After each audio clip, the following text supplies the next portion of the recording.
Break के बाद आपका स्वागत है। आप देख रहे हैं हमारा खास कार्यक्रम समाधान। मैं हूं आपके साथ सूरज सनवाल।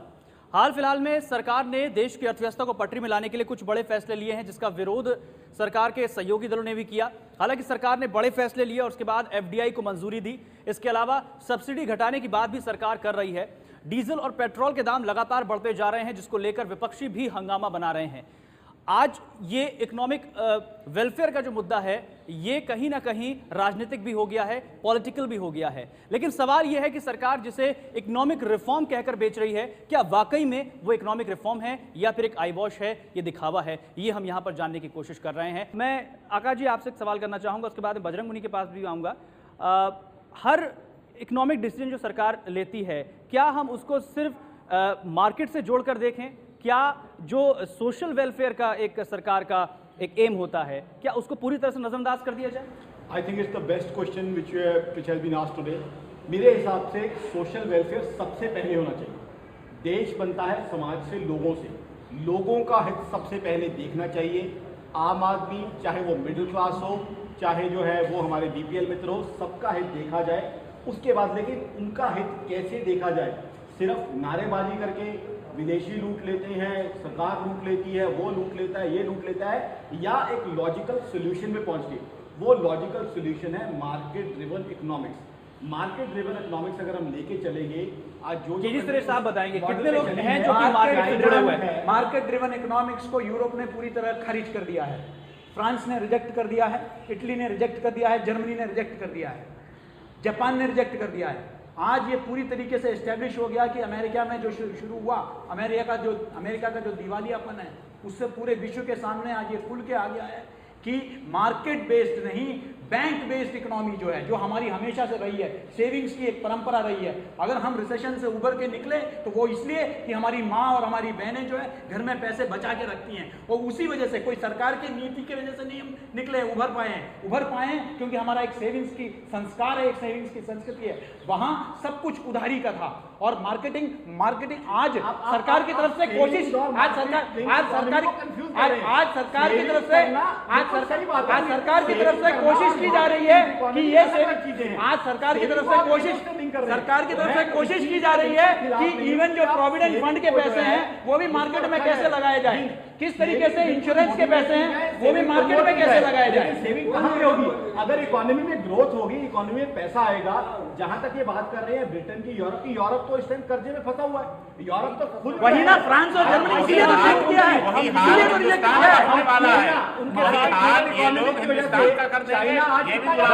मेरा आपसे सवाल है जी, आकाश जी आपके पास भी आऊंगा। बजरंग मुनि जी, मेरा आपसे सवाल ये है कि क्या भारत की ग्रोथ जो है वो सिर्फ जीडीपी से तय की जाए, सिर्फ जो स्टॉक मार्केट से उससे तय की जाए, या फिर जमीनी स्तर पर ये पता लगाने की जरूरत है कि गांव में कितने लोग ऐसे हैं जिन्हें 2 वक्त की रोटी नसीब नहीं होती? हाँ, तो यही तो मेरा प्रश्न है कि हमारी जीडीपी ग्रामीण, गरीब, श्रमजीवी, छोटे किसान ये तय करेंगे कि सरकार तय करेगी, कि पूंजीपति तय करेंगे, कि मीडियम क्लास के लोग तय करेंगे?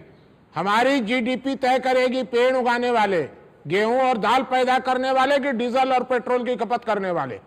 आप गंदा करेंगे ट्रैक्टर वाले, तो साफ करेगा पेड़ वाला, पेड़ पर टैक्स लगाएंगे, और आप गंदा करेंगे डीजल पेट्रोल से। लगा दीजिए जहां पर आपको सफाई कर लगाना है, लेकिन गांव का किसान टैक्स नहीं देगा अपने खेती के ऊपर। गांव का पेड़ उगाने वाला, पेड़ पर आप टैक्स लगाएंगे, और रसोई गैस को सब्सिडी देंगे, साइकिल पर टैक्स लगाएंगे। सारे लोग खिलाफ हैं। साइकिल के बारे में मुंह में ताले पड़े हुए हैं, साइकिल पर टैक्स क्यों लगना चाहिए? कोई जवाब नहीं दे रहा है।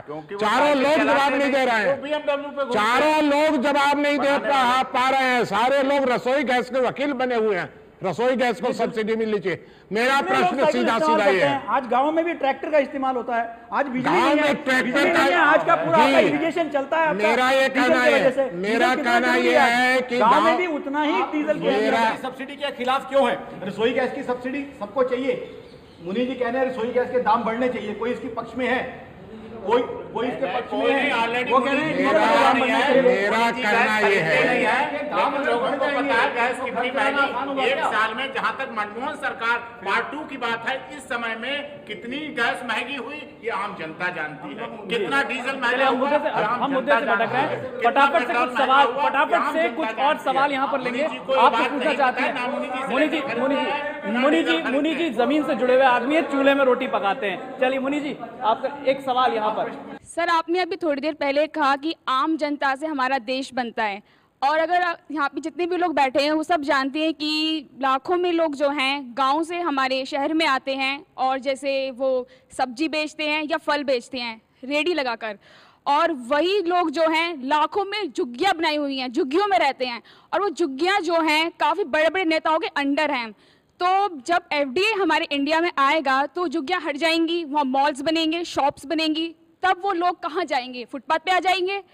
और यहाँ तक कि जो नेता हैं हमारे, जिन्होंने वो बड़े झुग्गियाँ जो हैं, जो क्या बोलते हैं, इनको दे रखी है, लोगों को दे रखी है, उनमें से आधा पैसा तो झुग्गी वाले जो नेता को भी देते हैं, उनका खुद का खर्चा बचता भी नहीं इतना उनके पास। अगर 3000 कमाने वाला की बात बिना किए आप फैसले ले रहे हैं, कहाँ मैं अब आपका रिप्लाई देना चाहूंगा। बड़ा अच्छा आपने प्रश्न पूछा है। सबसे पहले कि आम आदमी का विकास कैसे होगा, आम आदमी की ग्रोथ कैसे होगी। झुग्गी वाले जो हैं, मेरे हिसाब से अगर देश का सबसे इंपॉर्टेंट कॉन्स्टिट्यूट पूछें तो हमारे बीपीएल मित्र हैं, जो बेचारे झुग्गी झोपड़ी में रहने के लिए कंपेल्ड हैं। उनके पास रोटी, कपड़ा और मकान पहुंचना चाहिए, ये सबसे पहली प्राथमिकता होनी चाहिए।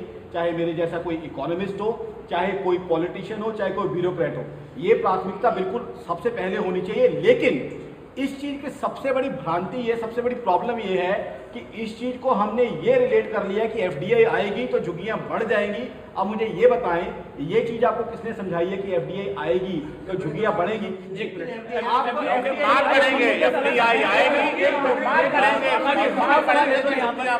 आकाश जी, मेरा क्वेश्चन आपसे ही है। बस एक आप ही हैं जो एफडीआई के पक्ष में है। अगर एफडीआई का भारत में आना इतना ही जरूरी था तो पहले क्या सरकार सो रही थी कि एफडीआई नहीं लाई?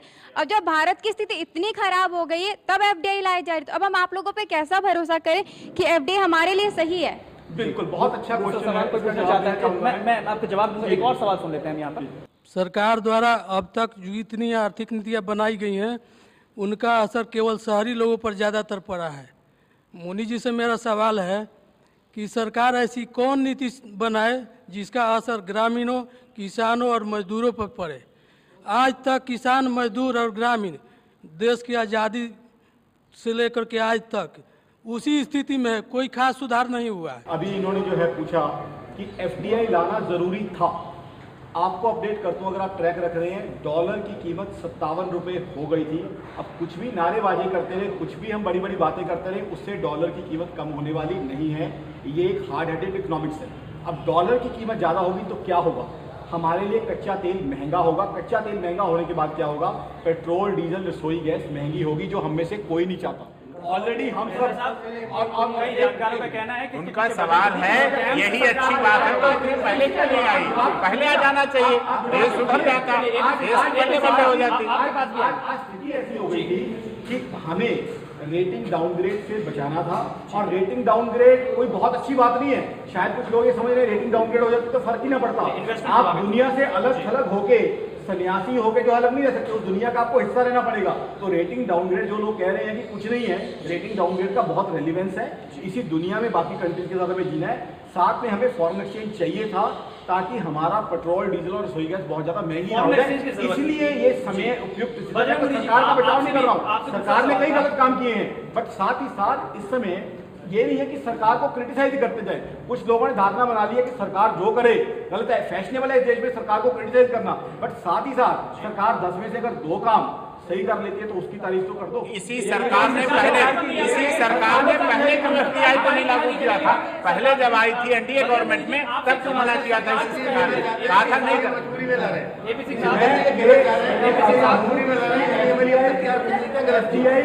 एफडीआई लाना जो है हमारे लिए काफी के साथ रोक रहा हूं। दूसरा सवाल बजरंग मुनि जी आपसे उन्होंने पूछा था, जिनका साफ तौर पे कहना है जो सरकार कदम उठा रही है उसका असर शहरों में तो दिख रहा है, लेकिन गांव के किसान जो हैं, गांव के जो लोग हैं, उन पर क्या पड़ रहा है? तो मेरा ये मानना है कि जब तक आप 33% जो गरीब ग्रामीण श्रमजीवी जो छोटे किसान हैं इनका सारा टैक्स माफ कर दीजिए और सारा टैक्स आप डीजल पेट्रोल पर लगा दीजिए। मीडियम क्लास अपर क्लास कुछ उससे सफर करेगा, लेकिन नीचे आर्थिक असमानता कम हो जाएगी, श्रम का मूल्य बढ़ जाएगा। ये एक तरीका हो सकता है इससे। ये इस तरह से नहीं चलेगा कि बुद्धि का मूल्य तो लगातार बढ़ता चला जाए, 2 गुना 3 गुना 4 गुना, और श्रम का मूल्य वहीं का वहीं रहा है। सन 47 के बाद आज तक श्रम का मूल्य नहीं बढ़ पाया। श्रम का मूल्य बढ़ा है ना, नरेगा जैसी योजना नहीं, श्रम का मूल्य नहीं बढ़ा है मुद्रास्फीति की तुलना में सन 47 से। तो आपको रिवैल्यूएशन, ये रिवैल्यूएशन हुआ है, अर्थात उस समय श्रम का मूल्य जितना था आज भी करीब करीब उतना ही है, थोड़ा सा बढ़ा है, और बुद्धि का मूल्य 20 गुना बढ़ गया। पैसे की क्षमता बहुत ज्यादा बढ़ गई, कई गुना, 84 गुना बढ़ी है, और श्रम का मूल्य कुल मिलाकर के 1.25 गुना हुआ है। गांव गरीब हो रहा है, गांव के लोग भागकर शहर की ओर आ रहे हैं। क्यों आ रहे हैं? गांव में उनके पास काम नहीं है लोगों के पास। क्यों? श्रम का मूल्य बढ़ने दीजिए, श्रम की मांग बढ़ने दीजिए, और जब तक डीजल पेट्रोल केरोसिन कोयला और गैस इनका मूल्य नहीं बढ़ेगा, आवागमन जब तक महंगा नहीं होगा, तब तक श्रम का मूल्य नहीं बढ़ेगा। और एक बात और, अंतिम बात यह है कि आप एफडीआई को आने दीजिए, बड़े बड़े कंपनियों को आने दीजिए, आवागमन महंगा होने दीजिए, डीजल पेट्रोल का दाम बढ़ने दीजिए, बिजली का दाम बढ़ने दीजिए, बड़ी बड़ी कंपनियां फेल हो जाएंगी और गांव का किसान जिंदा हो जाएगा। सिर्फ जहर जो है आने दीजिए बाहर से, और सब कुछ बढ़ने दीजिए, शहरों में बांट दीजिए, और जहर खा खा के लोग शमशान घाट के रेट कम कर दीजिए। बस शमशान घाट के रेट कम कर दीजिए, सारे लोग जहर की पुड़िया खा खा के चले जाएंगे। बस ये कर दीजिए और सब कुछ बढ़ा दीजिए। वही बात हुई, हमारे गांव में कहावत है कि चूहे को मारने के लिए घर को जलाने वाली बात। अब घर को जला दीजिए, चूहा मर जाएगा। इस तरह की बात की जा रही है। चलिए कुछ और सवाल यहाँ पर ले लेते हैं। एक सवाल आपके पास भी आएंगे। एफडीआई को लेकर हम वॉलमार्ट जैसी कंपनी की बात करें तो उसका दुनिया के बहुत सारे देशों में उसको लेकर के लोगों का एक्सपीरियंस क्या रहा है। सुरेश जी, आपसे मैं जानना चाहूंगा, और मुनि जी से ये जानना चाहूंगा कि जो आकाश जी की जो ये समस्या है कि वो डॉलर से घबराए हुए हैं, वो कहां तक जायज है? ये दोनों सवाल मेरे दोनों लोगों से। थाईलैंड का 65% रिटेल खत्म हो गया है। अमेरिका में ऐसे कई स्टेट्स हैं जिन्होंने वॉलमार्ट को पूरी तरीके से अलाउ करना बंद कर दिया। अमेरिका के स्टेट्स, उन्होंने कह दिया वॉलमार्ट नहीं आएगा। वॉलमार्ट के आने के बाद जो है वहां के सभी दुकानें, जिसको मॉम एंड पॉप शॉप्स कहते थे, वो बंद हो गए हैं। ये नतीजा है। ये जो लिबरलाइजेशन की बात कर रहे हैं, जिसके वजह से आप कह रहे हैं आपको कंज्यूमर को चॉइस मिलेगा, ये पूरा आगे चलकर होता है कार्टेलाइजेशन। पहले कुछ वॉलमार्ट आएगा, 4 लोग आएंगे, फिर ये छोटे छोटे जितने भी चेन हैं उसको ये खरीद लेते हैं। अल्टीमेटली ये डिसाइड करेंगे कि बाजार में लोग क्या खरीदेंगे। आज आपको छोटे किराने की दुकान में खुली चीज भी मिल सकती है, 5 रुपए की भी मिल सकती है, 10 रुपए की मिल सकती है। ऐसी छोटी छोटी कंपनियां बिल्कुल बंद हो जाएंगी। जिनसे सबसे ज्यादा कमीशन मिलेगा उन्हीं का माल रखा जाएगा स्टोर में। तो आपका चॉइस जो है, जो तथाकथित आपको जो चॉइस दिया जा रहा है कि आपको यहां चॉइस मिलेगा, ये चॉइस का फैसला जो है ये वॉलमार्ट तय करेगी कि आप इन 5 में से कोई भी लेंगे। आज आप किराने की दुकान में जाके कह सकते हैं ये मिलेगा क्या, ये मुझे चाहिए, ये मंगवा दो। आज आप किराने की दुकान में जाके बोल सकते हैं कि मेरे नाम पर चढ़ा देना, मैं 1 महीने बाद दूंगा, 2 महीने बाद दूंगा। आज ज्यादातर दुकानों में खाते बने हुए हैं, लेकिन ये सब वॉलमार्ट के रहते हुए नहीं होगा। वहां बिल्कुल आपको इसी तरीके से पूरा पॉप एंड मॉम शॉप्स जिसे कहते हैं रिटेल इंडस्ट्री को खत्म कर दिया जाएगा। तो क्या कुछ ऐसे है? मेरा स्पष्ट मत है कि अर्थनीतियां आर्थिक आधार पर तय होनी चाहिए, कानूनी आधार पर नहीं। आप कानून बना करके इन चीजों को लागू करना चाहते हैं। हमारा कहना यह है कि आप विदेशी कंपनियों को आने दीजिए, सबको आने दीजिए। आवागमन को महंगा करने में क्या दिक्कत हो रही है? अभी मुन्नी जी ने एक बात कही थी कि सिलेंडर के गैस सिलेंडर एलपीजी के दाम दुगने कर दिए जाएं। एलपीजी के दाम दुगने कर दिए जाएं और किसान की जो सैलरी है वो बढ़ा दी जाए।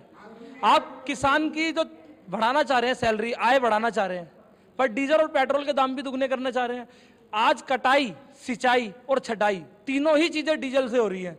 अगर आप वहां बढ़ा देंगे तो वहां डीजल भी तो बढ़ रहा है। जैसे साइकिल के दाम बढ़ रहे हैं शहरी नीति की बात करिए, शहरी नीति यहाँ भी तो पाई जा रही है, बढ़ जाएगी। मैंने दूसरी बात कही है, सवाल है उनका कहना कटाई छटाई और ढुलाई। सुन लिया भाई, मैंने उनका प्रश्न सुन लिया, मैंने उनका प्रश्न सुन लिया।